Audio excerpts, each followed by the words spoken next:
وی خدای چې د ما نه زیات پوه انسان په مخ د ځمکه شته دی؟ وی او بالکل شته.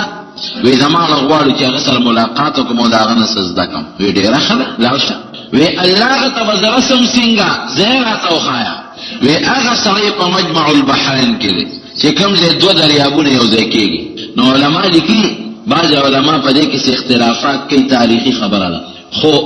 راجح قول دا دی چې یو د روم دریاب بحر روم او یو بحر قلزم، دا دوه دریابونه یو ځای کې یو ځای شوي، لکه څنګه چې زمونږ د اټک د پل سره خوا کې دا دوه دریابونه یو ځای شوي دي. یو زمونږ د وطن دا دریابونه چې کوم تللي دي د نوښار دا سیند، او یو چې کوم اباسین راغلی د توربیلې نه، د هغې اوبه شنې دي، او زمونږ د دریابونو د اوبه خړې که تاسو کتلي دواړه دقه د یو ټاپو کې یو ځای شوي دي. او په هغه ټاپو کې که ستاسو خیال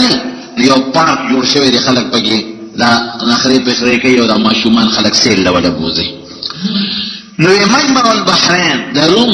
او د قلزم دریابونه چې کوم دی یو ځای شوي دي، هلته لاړ شه، دا سړی هلته موجود دی. وی خدای پاکه نښه به سي. اوس موسی علیه السلام پوره معلومات کوي، هسې نه چې هلته ورشم ډېر کسان دي، زه به یې په څه پېژنم، ما ته یې خاص ځای وښایه. وی یو کب روید کا، پوخې کا، او هغه روید کلی کب په خپله تیلی کې واچوه، چې کوم ځای دې کب درته څه ناشنا مسله پېښه کړه، نو هغه ځای کې وګوره دا سړی به موجود وي. حضرت موسی علیه السلام په تیلی کې یو کب روید کړی واچو، او نور خوراک یې د خوراک او د سکاک لپاره چې کوم انتظامات و هغه برابر کړل. او د یو شاګرد یوشع ابن نون چې دا د موسی علیه السلام نه پس بیا پیغمبر شوی هم دی، دا د موسی علیه السلام شاګرد و، دې یې ځان سره ملګری کړ او روان شو. نبی کریم صلی الله علیه وسلم فرمایي وی که مزل زیات و نو ګورې درې کسه په یو ځای سفر کوئ، یوازې به نه ځئ. که مزل لږ کم وي نو دوه کسه ګرځئ، او که ډېر نږدې مزل وي نو بیا خیر دی یو کس دی، خو ځان له یو کس د په لوی سفر یوازې نه ځي. هسې نه بیمار شي خدمت به یې څوک کوي، غد غدو څه دشمن ډاکه پرې راپرېوځي دی غریب به څه کوي.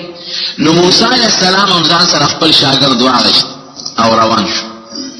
لګیا دي پیاده مزل کوي، هم هغه ځای ته ورسېدل چې کوم د دوو دریابونو د یو ځای کېدو ځای و. خو هغه داسې واړه دریابونه نه لکه زموږ د تورنړو یا د عثمانزو دا ډبونه او دا کند دي، خو لوی عظیم الشان دریابونه. اوس هم بحر قلزم ډېر لوی دریاب دی، هغه دریاب دی چې موسی علیه السلام پرې راپورې وته او فرعون پکې خدای پاک د شپږو لکو خلکو سره غرق کړی دی، دا سره کوټې کنده خو نه وه. یا بحر روم دومره لوی دریاب دی چې یو سر کې ودرېږي نو بل سر یې راښکاري دی. دوی چې لاړل هلته یو تیږه وه، په هغه تیږه موسی علیه السلام سر کېښوده وده شو او تیلی ځان ته کېښوده. چې کوم یې شاګرد یوشع ابن نون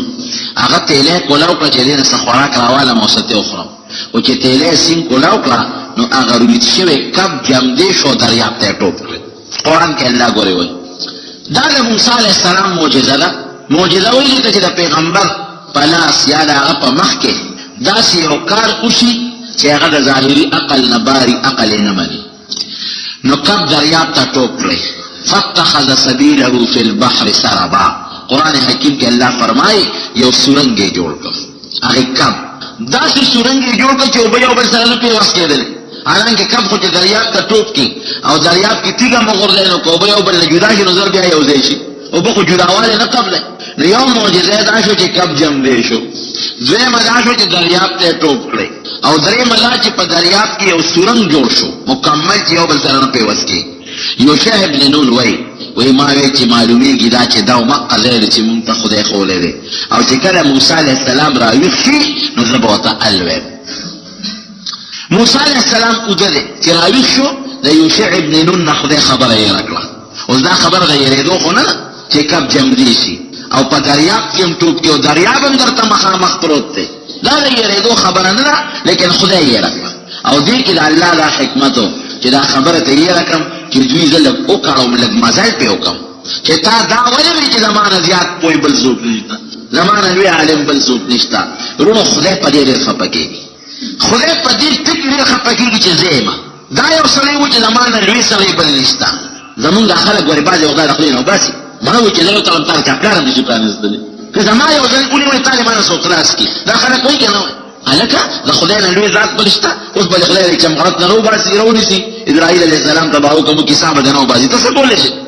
اوس به در باندې دستونه ولګوي خپل او دسمات هم بیا کټې ته نه رسول یو راکوټه غوندې غاښ چې یوه شیرشی د هغې وزن دی د تولې نه هم کم په هغې به دله درد راولي تر ماښامه پورې به چغې را ډاکټرانو پسې به ګرځي چل به دله نه لري انسان بسي د انسان کبر بسي الله فرمایي الکبریاء ردائي وی لوی ګورې زما جامه ده او زه په خپله جامه کې ځان سره څوک شریکول نه غواړم او که چا وایي چې زه لوی یم نو زه به یې ذلیل کړم الله وایي او چې کوم متکبرین دي متکبرین کبرجن خلک په دنیا کې نو النبي علیه السلام فرمایي وی د قیامت په ورځ به دي د میږو عمرې په مقدار خدای به یې دانه واړه کړي ذلیله به کړي او جهنم کې یو خاص ځای دی بولس ورته وایي یو خاصه کنده ده چې جهنم د هغې نه پناه غواړي هغې کې به خدای ورغورځوي نو خدای د کبر نه وساتي وروڼه مونږ په هره ګړۍ کې الله ته محتاج یو ګورئ قسم دی که خدای ونه غواړي نو مونږ دا انډوړی خولې ته نه جوړو که خدای ونه غواړي نو د دې ځای نه زه کوزېدی نه شم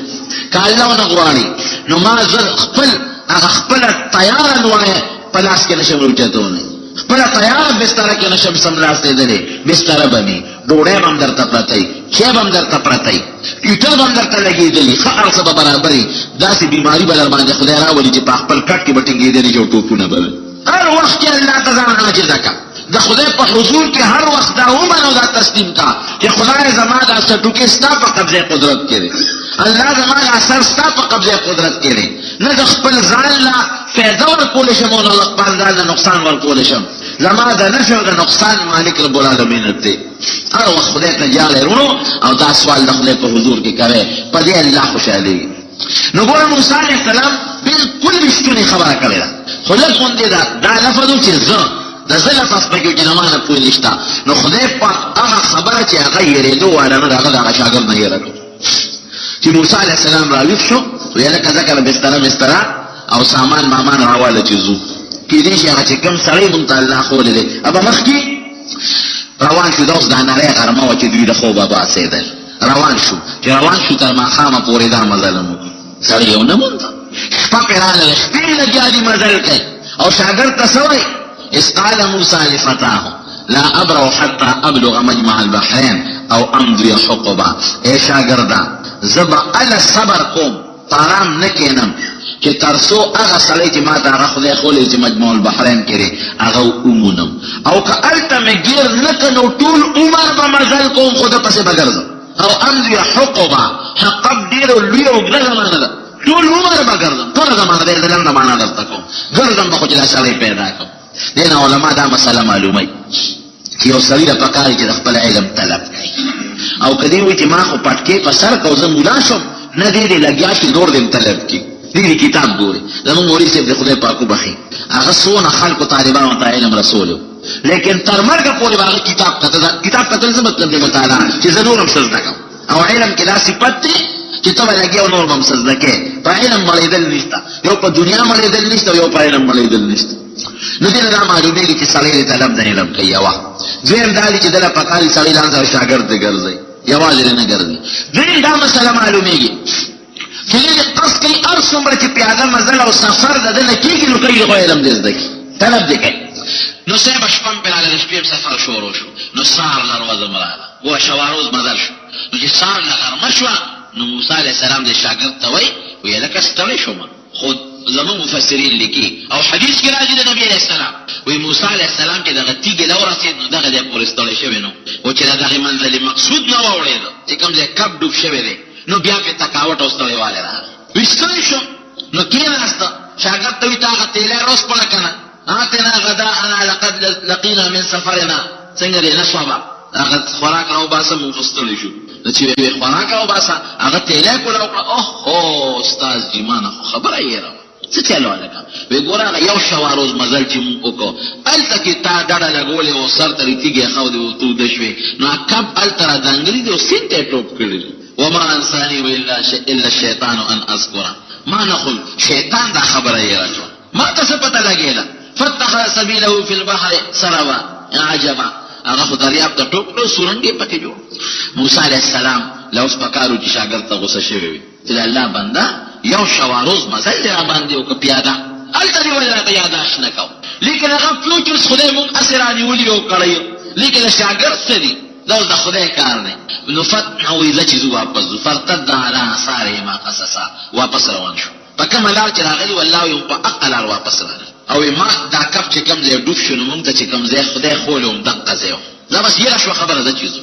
دین علماء بل مسله معلومه هغه دا چې یو سړی نه یو غلطي وشي او قصدن نه کړي نو په هغه غرانی سما یو انسان دی د لاس نه چانک پریوت پیاله پریوت یو خزله د لاس نه چانک پیاله پریوت نو دا خو دغه خو خدي چې قصدن یې غوړول پاره باندې ول کې بس وشو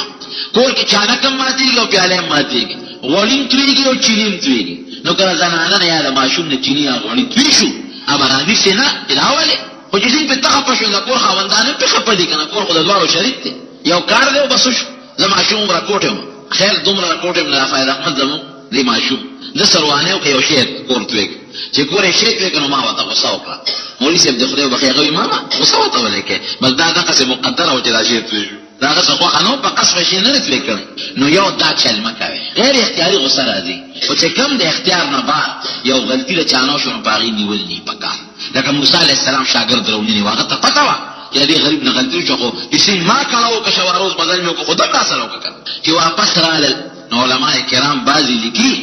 وی هغه چې کم سورن جوړ شوی او پاغه دریاب کې نو دواړه پاغه سورن کې وردن نشو پاغه کې لاړل او هغه سړی پاغه سورن کې دن لاړل یو جزیره او پاغه کې ناس لیکن عام علماء لیکي چې نه هم دا هغه دریاب په غاړه یو سړی اوس ملاستی سپین صادرې په ځان باندې چولې موسی علیه السلام ورنږدې شو سلام یې پرې واچو چې سلام یې پرې واچو هغه د صادر نصر راپورته کړ وی انا بارضک السلام الکه دلته څوک سلام څه پیژني السلام علیکم خو دلته څوک نه پیژني دا یې څنګه وي دا خدای دې دشتو بن افغان دی د باندې خلک لیکي السلام علیکم نه پیژني دا خچاره مچاره وي لګرنګ تاسو وای هغه دې نه باور ورکړي خچاره چار خو سلور ته وي خپ سلوري شي هغه دې ته خیره په دوا خو دې وتاونه دا واچ السلام علیکم او چې کوم سړي باندې سلام واچي هغه دې وی وعلیکم السلام ورحمت الله وبرکاته ورحمت الله وبرکاته خیر دی دا اسلام طریقه د مسلمان السلام علیکم وعلیکم السلام یا ورحمت الله وبرکاته کپلا روانه او څوک ناستی پاغه سلام چي ماشوم نه پکاجي په لوی سلام واچي کوړه چې نه نوځي نو السلام علیکم وعلیکم باز خلک وي ها مونږ بلکه په خلو سلام چو نو ولې خدای د خدای بنی ادم نه لزه کوړه چې نه نوځي دا ته مکه چې خدای ما ته وي السلام علیکم نه دا د اسلام طریقې خپل کې خدای دې موږ د پیغمبر علیه السلام طریقې وقولې په غیر الله عمل نصیب کې زمو د نبی علیه السلام په طریقو کې د انسان مستقله ژوندۍ او ژوند او خوشالي چې نه نوځي کوړه السلام علیکم تم مکه چې بل خدای را باندې واچي که بچی ناسی السلام علیکم بچو تم چلو خایا رونو تم چلو خایا خزه چې راشي السلام علیکم په یو بیٹک والے السلام علیکم او چې نږدې نو لاس پورته کولو ته به ضرورت نشته او که سړی ډیر زیات لري چې ستا आवाज نه اوري نو بیا السلام علیکم وایو لاس وسره اوچت کا ا دې لاس اوچتول دا مطلب دی چې ګوري ما سلام واچو نو اب پوښي به علیکم السلام که ستا आवाज نه اوري نو لاس پورته کې او یوازې لاس پورته کولم ګوري شریعت کې ناروا دي لاس پورته کول سره السلام علیکم و او کني ځوی چې ستا आवाज اوري نو لاس پورته کولو د ضرورت نشته بیا به السلام علیکم خپمینا دا د نبی علیہ السلام طریقه د خدای په متعامل لاګي نو اورته وای چې دلته السلام علیکم کم دي دلته خدای رواج نشته وې زه موسی یم کم موسی نو باندې ډېر کسان دي ورغه موږ داسې درکاوي کم موسی وې د بنی اسرائیل پیغمبر موسی د بنی اسرائیل پیغمبر موسی چې دلته تشریف کړي څنګه راځي وې زه دې لپاره راځم چې ستانه سجده کوم تعالی چې الله کوم علم درکړی دی هغه ما ته لکوخه وې مال چې خدای کوم علم را کړی دی دا هغه د ذکر طاقت نشي لري اوس دا څه اول دا څه خبره ده انك لن تستطيع معي الصبر تما سره زما په علم نشي ټینګېلې مطلب دا دی چې تا خو یو وخت یو زمانه لوی عالم بل نشته او اوس داسې حالت کې ته مال راورسېږي چې عالم کېدل خو لوی خبره ده چې زما د علم د شاګردۍ طاقت هم درکړي شاګردي نشي کول دا علم زده کول ګرانه خبره نشي زده کول دا شاګردي ته نشي کول یاره وي سیب دا څه کار دی چې ما ځان سره کېده او زه به کوم شاګردي ټینګ به شم ستا په دې علم دا به زده کوم انشاءالله تاسو پورې چې زما کوشش وی خز زده کولی شي یو وی بس اوس د باندې یو شرط اکدم یو خو به ما سره ګرځئ چې زه کوم خو اعظم زی به را سره فبه ټیک شو دویم دا دی که داسې یو کار ما وکړو چې هغه کار ستا په دماغو ناجیز ولګېده نو په ما به اعتراض نه کېده دا به نه وایي چې ولې وکړه زه به راته خپله بیان کړم دا به نه وایي چې دا ولې دا ډېره ښه بس او شو خبره نو علما دې نه دا معلوموي چې که استاد په شاګرد شرط لګوي نو لګولی شي لکه دلته کې حضرت خضر په موسی علیه السلام شرطونه ولګول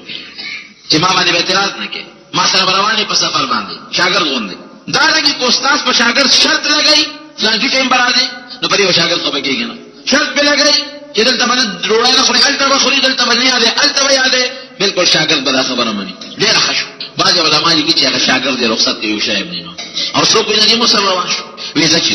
دوه روان شو د دریاب غاړې له ورسېدل، دوس په بل طرف ته سفر ته روان شو. چې تل یو کشته والا دوی دواړه ولیدل. موسی علیه السلام ورته څه کې ویلې کشته ته خېچو. کشته والا چې دا دواړه او کتل نو کشته را له دریاب غاړې ته ودرېدل. هغه به کشته مزله یو دی وکې ناصر کشته مطلب پکې پورې وتل بل باغې کې تل او بل خو هم تل باغې. دیو پیجن چې دا حضرت خضر دی ډېر نیک انسان دی، هغه پیجن چې دا ډېر لوی ولی د خدای نه غیر راغله. وې سپ تاسو چرته دی ویو وې راخېږي دواړه کشته ته دن نکړل. چې کشته ته دن نکړل کشته روانه شو. نو یو مرغۍ راغله د کشته په غاړه کې ناسته او مخوکه په دریاب کې وردن نکړه او یو ساس کې وبې په مخوکه کې راواغشت. حضرت خضر دی موسی علیه السلام ته وې اے موسی وې زمو علم چې را یوځي او د دې ټول مخلوق علم کې یوځي. دا الله په علم په مقابله کې دومره نه دی لکه دی مرغۍ چې د دریاب په مخوکه کې وبو واغشتل دی، وبو چې د دریاب ته کوم نسبت دا وبو دا یو ساس کې وبو د لوی دریاب سمندر دریاب په مقابله کې هیڅ شی نه دی. دا قرانګي زمو علم او د ټول دنیا علم د خدای د علم په مقابله کې هیڅ نه دی. به یو درشن ورک اتاذان ته څنګه دا وی چې د ګورې لوی عالم ستا به صحیح علم او زما به صحیح علم رونو دا حقیقت د خدای نه لوی علم د بل چاني تبا قانون حواله په پټي کې به وکاري. تا ته پته لګي چې 100 دانې ونسته نه، او الله ته دا پته راځي نن د دومره 100 دانې ونسته په دې ځمکه کې ردینه مخ کې د دې ځمکه چې خپل کم تخم دي هغه دومره زړه دانې دي، دومره پکې د شړشم دانې دي، دومره پکې د پښتري دانې دي، دومره پکې د صابوټي دانې دي، دومره د غنم دي، دومره دانې، دومره دانې. څومره پاڼې چې درغونې شي قرآن کې الله فرمایي الله ته پته چې په دې سکند کې دومره پاڼې درغونې شوي او په دې سکند کې دومره پاڼې د اونونو ورځي. دا چاته پته لګي د دنیا یو ساینسدان ته خبرېږي شي چارې نه. دا دومره لوی علم د الله دی، د خدای د علم برابر علم هیڅ سره نشته. دا زمونږ عقیده وي ماتي. روان دي په کشته کې چې کشته یو طرف ته ورنږدې شوه نو یو تبر پروت و په کشته کې. حضرت خضر ورپاسېد او تبر یو چت کې خو چې ډډې یې ورکړه تختې نو یو مضبوطه ډډه د کشتۍ نه جدا کړه، لویه ډډه هسې پلنه، خو چې ډډه یې څنګه جدا کړه ډډه یې ورکړه خو د پیغمبر غزار حضرت خضر چې ډډه یې جدا کړه موسی علیه السلام ورغروانې ورمنډه یې کړه کشتۍ لاندې. اخرقتها لتغرق اهلها لقد جئت شيئا امرا. دا دې څوک کړل د خدای بنده د کشتۍ نه یې ډډه وویسته. دا خلک وجنې کشتۍ دې غر کې چې څومره مخلوق پکې راغله ټول غر کې دا دې څوک او زر یې څادر د ځان نه کوز کړه او چې کومه تخته حضرت خضر ایستې او په هغه سوړه کې منډي چې اوبه را دننه نه شي. که اوبه را دننه شي او کشتۍ ډکه شوه خو ډوبېږي د دنیا خلک غر کېږي دا خو چپې چپې دریاب. حضرت خضر هغه څادر ته ګوتې کړه او اخوا یې وغورځاوه، اخوا کړه څادر یو څاڅکی اوبه به هم دننه نه راځي. تا ته ما نه وویلې چې زه کوم کار کوم په ما به سوال نه کوې. دا دې ولې وکړه؟ هماغه اعتراض ولې وکړه؟ ته دا نه پوهېږې چې ما سره روان یې غلې به راوړلې؟ صاحب ما نه غلطي وشو بیا به نه ګوره د موسی علیه السلام د اعتراض ولې وکړه. اوس هغه پیغمبر دی، هغه هم حق په جانبه دی. د پیغمبر مخکې چې د شریعت نه خلاف کوم کار کېږي خامخا پیغمبر اعتراض دی. اوس که دلته کې موسی علیه السلام اعتراض نه وی کړی نو دا به د شریعت یو حکم ګرځي چې پردي کشتۍ ماتول جیل دی. هغه اعتراض وکړي چې دا دې ولې مات کړه؟ مطلب دا چې دا خو پردی کشتۍ را نقصاني دې کړه، دا هم ګناه. اوس پیغمبر خو ظاهري شریعت ته ګوري، دا هم ګناه، خلک خرکول هم ګناه، پردی کشتۍ ډوبول هم ګناه، بل چاته ضرر رسول هم ګناه. دا دې ولې کړي؟ کله نه کول خو دې ټولو ګناهونو باندې چپ پاتې کېدل پیغمبر چاته چپ پاتې کېدل حکمت نه نو خبر. خو چې پوه شو چې خو دې کې خالق دا خو ظاهر کې ګناهونه دي، خو ظاهر کې ګناهونه دي او حقیقت کې ګناه نه ده. خو پیغمبر دی دې چې په کوم حکمت پوهېږي هغه ماته صاحب با اسمانه غلطي وشوه وی راځه خو بیا داسې ونه کړي وی نه بیا به نه کوم چې د کشتۍ نه سیند کوشو په لاره تلل او د کشتۍ والا خاوندانو ته ګورې کرۍ یې مو وانه غېسته دې پیسې ورکولې نه صاحب تا نه مونږ پیسې اخلو کرۍ دې نه اخلو ته خو نیک سړی دې نه دا معلومه چې یو نیک انسان یې ستا نه څونه امداد کېږي ورسره کولی شي لکه کشتۍ والا چې دا دواړه راوخېجو او بیا بې پیسو او بې کرۍ بوتل خپل منځنی مقصود ته چې یو ځای ته ورسېدل کوز شو د کشتۍ نه په لاره تلل یو ښایسته ماشوم و خوبصورته هلک لوبې کولې ماشومانو سره حضرت خضر ورغې او اوچت یې کو د ځمکې لی راوبرم یو کاڼ یې لاندې کو بل یې پورته کو د سر لی وله راوبرم مازغې ته یې وویستلې شابه راځه راپس خو چې څنګه ماشوم مړ کړ نو فورا موسی علیه السلام ورټوټ لس نه کلک ونیوه دا دې څوک اقتلت نفسا زکیة بغیر نفس بے ځایه ماشوم مړ دا خو دې ډېر لوی جرم وکړ دا دې څه وکړل اوس بیا د شریعت خاوند موسی علیه السلام او یو ماشوم مړ کول دا خو ډېره لویه ګناه ده یو قتل شو یو شو دویم ماشوم وژل شو لویم نه دی ماشوم دا دې ولې وکړل داسې بې ځایه د ماشوم مړ قتل دې وکړه نو په دې کې موسی علیه السلام چپ پاتې کېده نو پیغمبر په ګناه چپ پاتې کېدی شي نه لیکن په حقیقت کې خو هغه یو بل مقصد او حکمت و پکې په حکمت د خدای په حکم ناکار شو نو ځکه په بیا وروسته موسی علیه السلام چپ شو وی تا ته ما نه وي انک لن تستطيع معي الصبر چې ته ما سره صبر نشي کولی طاقت نشي لرلی ما ته نو چې دې پوه شو خو دا خو واقعي کار نه دی خو نه شو لیکن یاره دې پیغمبر دی او دې کې به خامخا څه حکمت وي ته چل به پکې وی صاحب ما نه غلطي وشوه بیا به نه کوم وی نه بیا به هم کې یو ځل دې په مې اعتراض وکړ خپل شرط خلاف ورزي دې وکړه بیا دې په مې اعتراض وکړ خپل شرط خلاف ورزي دې وکړه زما صاحب تلاسه وی نه صاحب یو ځل راته بیا وګوره دریم ځل باندې بیا به نه کوم په دریم ځل راته وګوره وی که بیا دې وکړل وی که بیا دې وکړل قد بلغت من څنګه دی تا ته به زما له طرف نه بس لوی عذري بس بیا زه ته جدا یو ځل بیا مقرر وی ښه ډېره ښه روان شو په یو کلي کې شپه راغله انطواکیه ښار کې چې شپې راغله د هغې خلکو نه یې ډوډۍ وغوښته مونږ وږي وو مونږ له ډوډۍ له ماښام راکړي هغه خلک هم پوره بخیلان و ظالمان ډوډۍ وله ورنه کړه نشته مونږ له ډوډۍ دی مخامخ ستړي ستومان هم دي او وږي هم دي چې تل یو دیوال را کوږ شوی و لارې ته را پرېوتېده قرآن کې الله فرمایي چې دیوال را پرېوتېده نو حضرت خضر موسی علیه السلام ته ویره دا دیوال خو لارې ته کوږ دی او را پرېوځي او نیغ ورغی او داسې لاس یې ورته اړم کړ او دیوال یې نیغ کړ په لاس باندې داسې ځیکور کړ دیوال برابر شو موسی علیه السلام کلک د مټه ونیوه د خدای بنده دا دې څه وکړه ولې وی دې خلکو مونږ له ګوره ډوډۍ رانه کړه مېلمستیا راله ونه کړه او مونږ هم وږي یو نو ته ولې دیوالونه نیغې او چې خامخا یې ولې دیوال نیغو نو په مزدور او په ګلکار او په خټمار باندې به بلا پیسې د دوی لګېدلې نو تا به د خیر دې لږې اخیستې وي خو مزدوري به دې اخیستې نو مونږ چې د نوای ډوډۍ خو خوړلې وه که دا دې څه وکړه وی هذا فراق بیني و بینک بس تا ته معلوم چې په ما به سوال نه کې بیا دې سوال وکړه بس زما او ستا په منځ کې دغه جداوالی کښېنه چې اوس دې پوه کړم ستا کې به شکوک او شبهات دي چې کښتۍ یې ولې ماته کړه ماشوم یې ولې مړ کړه او دیوال یې بې پیسو ولې نیغ کړه چې په دې دې اوس پوه کړم کښېنه اوس چونکې حضرت خضر خو د مخکې نه موسی علیه السلام ته د مخکې نه ورته ویلي و چې که په درېیم ځل غلطي وشوه زما او ستا جداوالی به نو بیا غریب غږ نه شو کړو دې ځای کې نبي علیه السلام دا واقع بیانوي صحابه قرآن کې هم دا واقع د نبي علیه السلام هم ذکر کوي نو پیغمبر علیه السلام چې دې ځای ته راورسېد وی خدای زمونږ په ورور په موسی باندې رحم وکړي که لږ چپ پاتې شوی نو مونږ ته به نور هم ډېر حالات معلوم شوي وي ډېرې خبرې به مونږ ته داسې پټې پټې راښکاره شوې وي خو یاره وی صبر یې ونه کړی شو نو اوس ورته هغه نه خپله واقع شروع وی ګوره ما چې کومه کښتۍ ماته کړه نو وی دا کښتۍ د یتیمانانو وه لس یتیمانان مسکینان 15 روغ او 15 شلیان ګوډیان دې 15 رونه دي شلیان ګوډیان په کور کې ناست او دا 15 روغ دغه کښتۍ مشتۍ چلی او په هغې د خلکو نه کرایې مرایې اخلي او د خپل بندوبست دی کوي مخې ته د کښتۍ چې روانه وه په کملات دغه ځای کې یو بادشاه دی او ډېر ظالم بادشاه دی د هغه د کښتو ضرورت راغلی دی نو هغه اعلان کړی د خپلو خلکو ته چې څومره کښتۍ په دریاب کې دي ټولې راونیسئ او به حق سرکار ضبط لکه بعضې وخت کې دا ظالمان حکومت والا دا د ظلم دا ټیکسونه میکسونه د خلکو نه دا بیلونه وغیره سرکاري کړي او دا څیزونه میزونه دقسې هغه هم ظالم بادشاه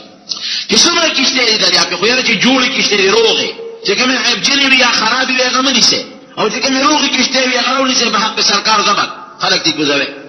نو وی دا خو د لسو یتیمانانو چې 15 پکې ګوډیان شلیان د هغې کښتۍ وه نو ما یې ودرېږه چې ولې لږه عیبجنه کړم یو تخته ترې وباسم نو چې اوس د هغې خلکو باندې ورشي هغه سرکاري خلکو باندې چې هغې وګوري هغې به چې وغورځېږي خو بلا دړه وتېره دا خو بېکاره ده دا خو ماته ده نو دا به ورته پرېږدي او که دړه مې ترې نه وې ویستلې نو دا به اوس هغه بادشاه ونیسي دې یتیمانان به څه کوي دې غریبانان به څه کوي دې به مزدوري په څه کوي چې کښتۍ هم ترې لاړه شي نو دوی به څه کوي څه به خوري ما عیبجنه کړه چې د بادشاه د هغه نیوکې نه بچ شي او دا غریب ربلنه خپله مزدوري ښه مې کړی دي که بد مې کړی دي وی صاحب ښه دې کړی وی ښه بیا چې هغه هلک مې مړ کړه دا ما په خپل حکم او په خپله پیسه په حکم ما دا ماشوم مړ کړه چې مې مړ کړه نو مور او پلار یې بچ شو او لږ خفه خو به مور او پلار په خدای پاک به د دې ماشوم په عوض کې د دې ماشوم مور او پلار له ډېر لوی خیر ورکړي نو علما لیکي چې خدای پاک ولې یو خیر ورکړه او هغه خیر څو هغه دا خیر و چې خدای پاک د هغه ماشوم په عوض کې هغې مور او پلار له یو جینۍ ورکړه جینۍ وشوه اوس به ته وایې چې جینۍ له کوم ځای نه خیر شو په جینۍ خو خلک خفه کېږي او په هلک خوشحالېږي هلک مړ شو جینۍ شو لا له کوم ځای خیر لیکن ګوره الله په خیر او په شر پوهېږي موږ په خیر او په شر څه پوهېږو قرآن کې الله فرمایي وی ډېر کله ته یو شی به تا ته خیر ښکاري هغه به شر او تا ته به یو شی شر ښکاري هغه به خیر وي زما نه لوی علم د بل چا نشته نو چې الله کوم کار کوي وی خدای ستا هر کار د خیر دی او چې کوم کار ظاهر کې ما ته شر ښکاري نو خدای ته ماله په دې کې خیر واچوي دا دعا د خدای نه غواړم نو خدای وله جینۍ ورکړه اوس نه چا ماشوم چې مړ شي ارې دا تسلي پړه کې راولي د ډېرو خلکو ماشومان مړ شي ارې دا پړه کې راولي چې دا ماشوم خو مړ شو واقعي لوی صدمه ده یاره امکان لري دا ما سره خدای خو کړه که دا ماشوم لوی شي او زلمی و دنه ډاکو جوړ شوی غل ته جوړ شوی کافر ته جوړ شوی بیا اکثر هغه مور او پلار یاره که په ماشوموالي کې مړ وي نو ښه به وړه به دا تسلي راولي چې یاره خدای مړ کړ او ښې وکړل که دا لوی شوی به لوی غم به ښه نو خدای جینۍ ورکړه چې جینۍ خدای ورکړه نو په روایاتو کې راځي چې د هغې جینۍ په اولاد کې خدای پاک اویا پیغمبران پیدا کړل اوس هغه جینۍ والا ښه شوه که هغه هلک ولګوي هغه هلک په ځای کې قرآن کې الله وایي که هلک مړ نه وي جینۍ نه ورکوله خدای د هغه په بدل کې خدای جینۍ ورکړه جینۍ خدای پاک په نسب کې اویا پیغمبران پیدا کړل نو هغه به صبر راولي کله چې زوی مړ شوي هغه به دقه صبر راولي چې دا زوی که لوی شوی او ماله به لوی مصیبت و شکر دی خدای چې تا واخېست او د انسان زمونږ د خپل ستا زمونږ په اختیار کې نه بل چا ستا په اختیار کې او خدای پاک د هغې په عوض کې جینۍ ورکړه دومره لوی نعمت وایي ښه مې وکړه که بد وایي یاره دا خو دې هم ښه کار کړی وایي ښه دیوال چې مې نیغ کړ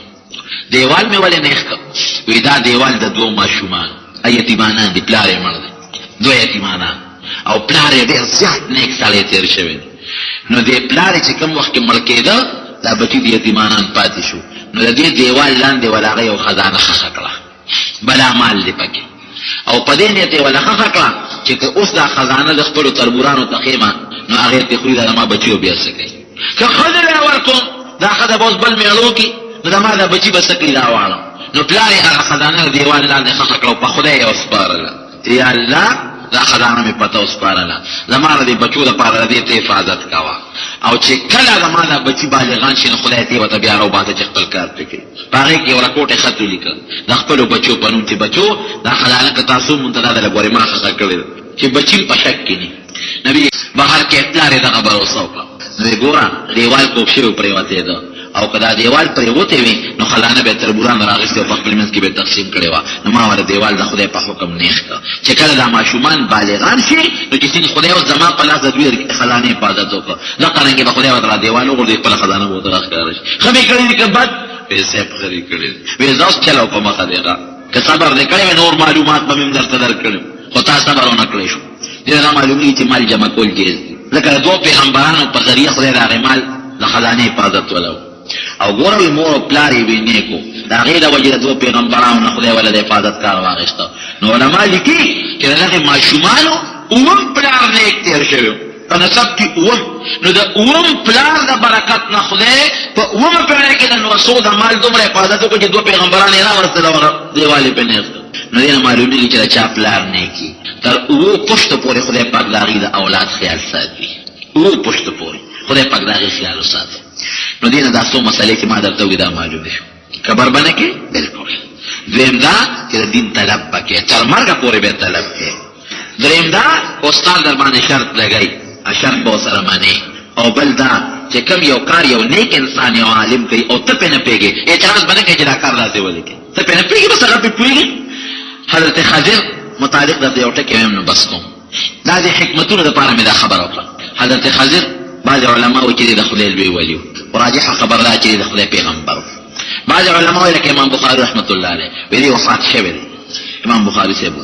وایي په مخ د ځمکه نشته او نور علما کرام لیکي چې نه دې اوس هم جمع دی په مخ د ځمکه خدای پاک ورته دراز عمر ورکړی او هغې وایي چې کوم وخت کې نبي علیه السلام وفات شو نو یو سړی راغی او ډېر ښه تقریر یې وکړ او خلکو ډېر صبر تلقین ورکړ نو دا سړي ګونټۍ په لاس کې واخېسته او لاړ نو حضرت علي رضي الله عنه خلکو ته وایي دا مو پېژن وایي نه وایي دا